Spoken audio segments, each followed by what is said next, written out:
Nabi sebutnya ilmu dulu, baru zikir.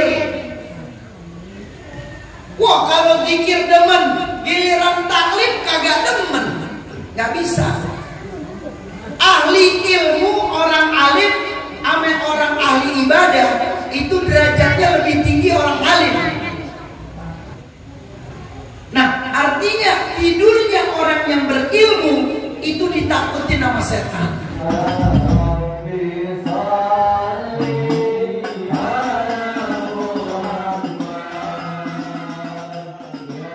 Warahmatullahi wabarakatuh. Waalaikumsalam warahmatullahi wabarakatuh. Waktu saya 5 menit lagi.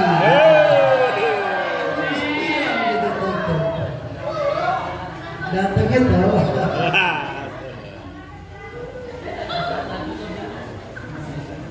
Gimana kabarnya semua, sehat? Alhamdulillah sehat. Habib mengucapkan minal a'idin wal faizin. Taqabbalallahu minna wa minkum taqabbal ya karim. Semoga Allah menerima puasa amal ibadah kita. Amin. Di bulan suci Ramadan. Amin. Dan setelah bulan suci Ramadan ini, insya Allah kita semakin semangat. Amin. Amin. Ya Rabbal Alamin. Saya dikabarkan malam ini pembukaan pengajian saya, yaitu minggu ketiga dan keempat, ya Ustadz ya. Ini minggu keberapa? Keempat. Empat. Ya, pas penutup. Ya, pas deh ya. Gabung deh 3 sama 4. Alhamdulillah. Liburnya kelamaan. Ya. Iya. Penutupan cepat. Ya. Pembukaan Lama. namanya manusia. Ya. Yang saya akan bahas pada kesempatan malam hari ini, sebelumnya saya menyebutkan satu persatu guru kita Ustaz Ahmad Beyjuri, mudah-mudahan panjang umur, Amin. sehat walafiat. Amin. Urusan nih. Hah? Habib mau kurangin berat nih, 80 beratnya. Tiap hari nimbang kagak turun-turun. Kegemukan juga nggak bagus. Kalau tahiyat yang terakhir agak mencong doyong kita. Tapi kalau badannya itu masya Allah. Jadi kalau kita misalnya tingginya berapa, beratnya harus segitu. Iya, nggak boleh kelebihan. Kita bikin kopi, gulanya kebanyakan, enak nggak? Ya. Nggak enak, kemanisan. Gulanya sedikit juga, enak nggak? Ya. Sedang. Pas, sedang. Sedang. Nah maka itu orang-orang tua kita, masya Allah, orang yang selalu memberikan dorongan motivasi apa pengajian-pengajian yang ada di Musola At-Taqwa ini, bapak-bapak, ibu-ibu, pemuda-pemudi, anak-anak, kesempatan kita hidup di dunia ini sebentar. Raja-raja mati. Nah, gimana itu?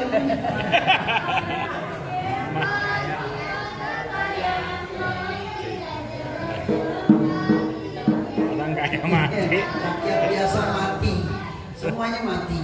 Kita bersyukur kepada Allah masih mau digerakkan tubuh ini, hati ini, semua zahir dan batin ke dalam majelis ilmu.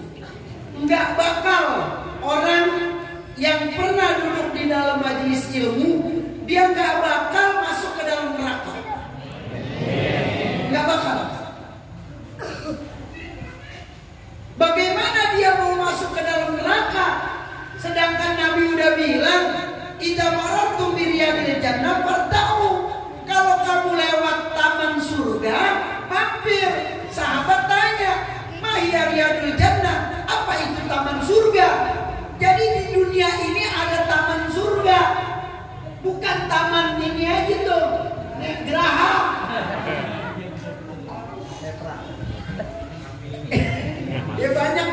ini apa? Ini taman surga. Sahabat tanya, apa taman surga di dunia ya Rasul? Qala, berkata Nabi besar Muhammad SAW, halaqatul ilmi wa dzikr, yaitu tempat menuntut ilmu. Tolong garis bawahi, ilmu agama. Ilmu di sini ilmu agama. Wa dzikr, dan mengingat Allah.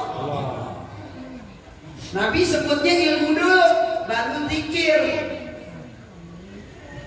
Wah, kalau zikir demen, giliran taklim kagak demen, nggak bisa. Ahli ilmu, orang alim, ame orang ahli ibadah, itu derajatnya lebih tinggi orang alim. Ada suatu ketika ada orang lagi tidur di depan pintu di dalam masjid. Tahu-tahu setan nggak berani masuk. Ditanya kenapa nggak berani masuk? Saya takut kalau saya masuk, orang yang berilmu itu akan bangun. Nah, kalau orang yang berilmu itu akan bangun, ibadah orang yang ahli ibadah itu lagi sholat, kalau salah pasti dibetulin sama orang yang berilmu. Jadi saya nggak mau masuk ke masjid. Nah, artinya tidurnya orang yang berilmu itu ditakutin sama setan. Nah, maka saya bersyukur kepada Allah, Bapak, Ibu, pemuda-pemudi, anak-anak, dan yang mendengarkan di live streaming Majelis As-Sholatul Nabi. Saya bersyukur, bergembira, Anda sudah dijamin oleh Allah tidak akan masuk ke dalam neraka jahanam. Orang yang udah masuk ke dalam majelis ilmu, dia berada di dalam taman surga. Ini taman surga di dunia, dan kelak nanti insya Allah akan masuk ke dalam surga yang di akhirat. Amin ya Rabbal. Tentu bersama baginda Nabi besar Muhammad Sallallahu Alaihi Wasallam. Jadi nggak bisa menuntut ilmu itu harus dipaksa. Wah, mentang-mentang dia udah duitnya banyak, udah pensiun. Aduh, saya kan udah kakek, udah gak perlu lagi deh ilmu agama. Gak bisa. Nabi bilang utlubil ilma minal mahdi ilal, tuntut ilmu dari lahir sampai dia meninggal. Jadi gak ada batasnya, Pak. Maka beruntung orang-orang yang mau menuntut ilmu. Sampai ada satu ulama namanya Imam Nawawi. Imam Nawawi ini muridnya Imam Syafi'i. Dia setiap hari belajar 15 kitab. Mohon maaf, 13 kitab. Bukan 15, 13. Jadi Imam Nawawi ini tiap hari belajar 13 kitab. Dan 13 guru. Kita kadang kalau udah belajar di At-Taqwa, ente nggak belajar di masjid situ, kagak, kok di At-Taqwa aja. Jangan, kalau ada kesempatan hadir. Iya, ambil ilmu dari mana saja. Tapi ingat, yang ahli sunnah wal jamaah. Gurunya tidak mengajarkan kebencian, gurunya mengajarkan kasih sayang. Nah, maka ada pahala yang paling besar. Pahala yang paling besar, maka di majelis ilmu ini manfaatnya banyak banget. Banyak banget manfaatnya. Di antaranya yang paling tinggi di dalam majelis ilmu adalah silaturahim. Ini kita ketemu nih, memperpanjang daripada hubungan kerabat kita. Doa saling menyambung satu sama lain. Bapak doain saya, ibu doain saya juga doain, ya Allah, tiap malam, tiap sholat, ya Allah, mudah-mudahan jamaah musola At-Taqwa duitnya banyak. Amin. Duit amin kencang. Jadi ada hubungan silaturahim. La yadkhulul jannata qati'un, enggak bakal masuk surga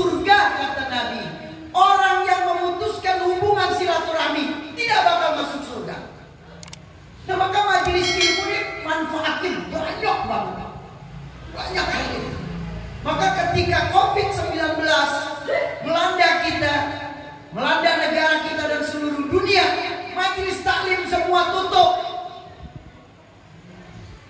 Kalau di suatu kampung ada silaturahmi yang terputus, nggak bakal turun itu rahmat Allah, nggak bakal turun hadirin.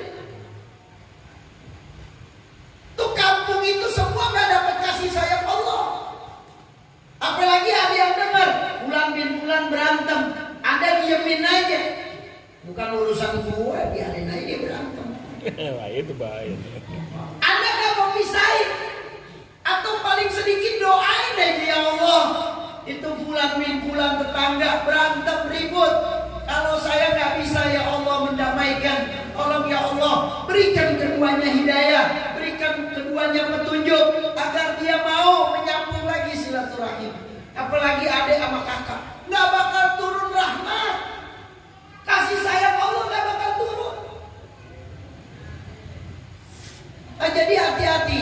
Anda mau sholatnya 1000 rakaat tiap hari, hafal Al-Quran, ke majelis taklim Masya Allah rajin, tapi Anda memutuskan hubungan silaturahmi, ini berbahaya hadirin. Cepat-cepat. Kata Nabi, kalau ada orang yang marah-marahan sesama muslim, batasnya 3 hari. Saya sama Ustaz Benjuri, saya marahan, nggak boleh lebih dari 3 hari. Kalau lebih dari 3 hari, dua-duanya amal ibadahnya nggak diterima oleh Allah. Ngambang antara langit dan bumi. Artinya Allah belum terima. Kecuali saya damai. Saya bilang, Ustaz mohon maaf kalau saya punya salah. Kata Ustaz, dia saya maafin. 3 hari batasnya. Itu kalau sesama muslim. Beda bu, suami sama istri, batasnya 1 hari, 24 jam. Istri sama suami kadang berantem, ilah setahun akan tegur. Ada yang begitu, celupin ke teh panas, Haji Sulis, tehnya ada gak di sini? Ada, habis. Alhamdulillah. Jangan, gak bakal bahagia hidupnya. Jangan, batasnya suami sama istri sehari. Kalau sesama muslim 3 hari. Gak boleh lebih dari 3 hari. Kalau suami sama istri 24 jam 1 hari. Maka kalau ada suami istri yang marah-marahan lebih dari 1 hari, amal ibadahnya gak diterima. Walaupun suaminya sholat subuhnya rajin, walaupun bacaan Al-Qurannya Masya Allah, walaupun ibadahnya Masya Allah, ke majelis taklim kanan kiri, nggak bakal diterima amal ibadahnya oleh Allah. Kenapa? Karena masih ada yang musuh-musuhan. Ini saya lihat nih tampangnya damai semua nih, nggak ada kayaknya nih. Ya, alhamdulillah. Maafin istrinya, maafin suaminya.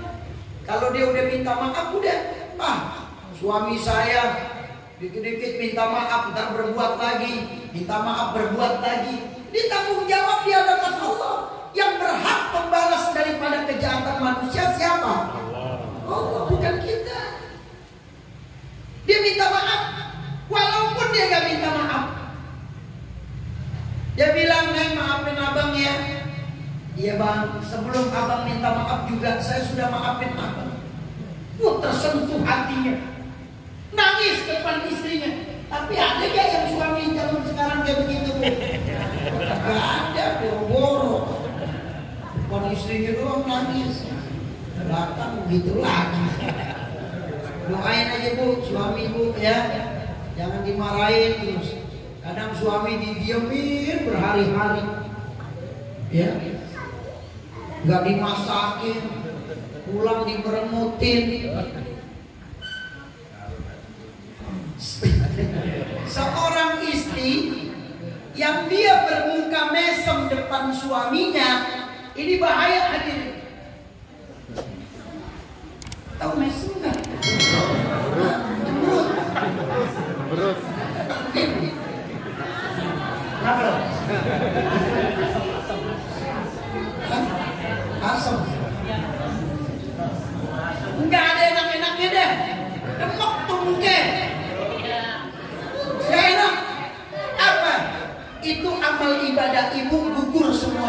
hilang, nggak ada di hadapan Allah. Yang berhak membalas kejahatan kita, kejahatan manusia, bukan kita, Allah. Walaupun dia nggak minta maaf, saya udah maafkan ya Allah. Nabi sebelum tidur sallallahu alaihi wasallam, Nabi duduk ngadep ke kiblat. Ya Allah, kalau malam ini ya Allah, ada orang yang saya sakiti, ada orang yang saya zalimi, mudah-mudahan orang itu memaafkan saya ya Allah. Dan kalau ada orang yang salah sama saya ya Allah, dia buka aib saya, dia zalimin saya, dia sakiti saya udah maafin ya Allah. Itu sebelum tidur Nabi. Setiap hari Nabi bilang begitu. Sebelum tidur hadir. Dan kita kadang kalau marah ya Allah, ya, tuh hati sakitnya luar biasa. Pokoknya gue nggak maafin. Sebelum dia cium kaki gue, emang kaki ente mulus apa? Nah, itu bilang jangan, kalau marah jangan begitu hadirin, nggak boleh. Kalau Anda marah, itu kejelekan Anda akan timbul. Maka Nabi bilang, kalau kamu mau lihat orang itu baik atau tidak, lihat ketika dia sedang marah. Yang marah apa ada dibanting. Wah, ya. Dia nggak tahu tuh ada apa tuh coret apa gitu yang buat pulokan tuh. Ya. Dia ambil, dia sambit tuh TV, hancur pecah. Tuh TV baru beli lagi, kredit lagi, belum lunas. Jangan hadirin, jangan. Kalau kita marah cepat-cepat astagfirullahaladzim, astagfirullahaladzim, ya Allah, ya Allah. Begitu. Maka kalau kita mau lihat orang itu baik atau tidak, lihat ketika dia sedang marah. Kalau ketika dia sedang marah, dia mengeluarkan kata-kata yang baik, berarti dia orang baik. Tapi ketika dia marah, mengeluarkan kata-kata yang kotor, berarti dia orang gak baik. Karena ketika marah, itu Anda pasti mengeluarkan kata-kata yang hina. Nggak ada orang yang marah itu ngeluarin kata-kata yang baik, jarang. Wah, dikatain dasar lo, emang lu bego, tolol, waduh, semua binatang disebut. Wah, lo semuanya gugup dipanggil. Ya, yang kagak ada di kebun binatang disebut juga. Apa bangsa? Wah, Allah salah buatnya. Illa billahil aliyil azim. Jangan hadirin. Anda ketika Nabi SAW, ya Rasul, nasihatin saya ya Rasul, nasihatin saya ya Rasul. Dipegang dadanya, dipegang dadanya sama Nabi. Nabi bilang la taqdab, la taqdab, la taqdab. Jangan marah, jangan marah, jangan marah. Karena marah itu datangnya dari setan. Maka kalau ada orang minta maaf sama kita, kita tahu kezaliman dia, kita tahu apa yang dia lakukan sama kita, dia minta maaf, maafin secepatnya hadirin. Ketika ada orang yang meminta maaf kepada Anda dan Anda katakan iya saya maafin, Anda bilang begitu, ketika itu Allah jadikan dia adalah orang yang paling suci, orang yang paling bersih, dosanya diampuni nama Allah Subhanahu wa taala. Amin ya rabbal. Ya, belajar lagi, nuntut ilmu lagi. Jadi jangan bilang gue udah tua, dikit lagi gue mati. Jangan ngomong begitu. Menuntut ilmu itu nggak kenal. Dia mau tua, dia mau muda, dia mau anak-anak, dia mau pedagang, dia mau pejabat, dia mau insinyur, dia mau orang biasa, dia mau orang pintar, dia mau orang bodoh. Semuanya wajib menuntut ilmu. Talabul ilmi faridatun ala kulli muslimin wa qila muslimah. Menuntut ilmu itu wajib bagi orang laki-laki dan perempuan. Ini yang dapat Habib sampaikan ya, jam 9:15 karena Bapak Ibu juga dari maghrib ya. Terus lagi ada yang kakinya saya lihat tadi blonjor, terus lagi lipat lagi, ntar doyong ke sini. Ya, ntar kesempetan bilang sama sebelahnya jangan mulus itu ya. Sebutan. Ya, tahu-tahu temannya di sebelahnya ngantuk ke senggol. Ya. Nah itu saja dari saya. Mohon maaf apabila saya ada salah-salah kata, saya minta dimaafkan. Dan jangan lupa semangat untuk menuntut ilmu. Orang yang baik adalah orang yang selalu duduk di dalam majelis ilmu. Saya tutup. Al-Habib Salim bin Abdullah Asy-Syafiri. Beliau dikatakan Bahrul Ulum. Beliau guru saya. Beliau sudah meninggal dunia. Beliau adalah ulama yang sering datang ke Indonesia berdakwah. Beliau dari Tarim, Hadramut, Yaman. Namanya Habib Salim bin Abdullah Asy-Syafiri. Beliau katakan, kalau di kampung kamu ada majelis ilmu, jangan sampai kagak hadir. Ini saya yakin nih Ustaz Ahmad Bayjuri, ini kalau kita data, ini kebanyakan orang luar. 60% dari luar, 40% dari kampung. Begitulah pepatah, gajah di pelupuk mata tak tampak, semut di seberang lautan kelihatan. Itu pepatah udah. Habib Salim bilang, kalau ada majelis ilmu di kampung Anda, jangan sampai nggak hadir. Kadang yang jauh dia hadir, yang dekat kagak. Jauh dibela-belain, yang dekat kagak. Lantas yang meninggal, yang pertama kali datang siapa? Dekat. Yang dekat. Gak mungkin pengajian yang jauh sono datang, gak mungkin hadir. Tetangga dulu. Maka itu pengajian di musola At-Taqwa ini, apapun harinya, hadir. Sempatkan diri Anda. Walaupun Anda capek, sempatkan diri Anda. Kenapa? Karena Anda berada di dalam surganya Allah di dunia. Hadanallah wa iyyakum ajmain. Assalamualaikum warahmatullahi wabarakatuh.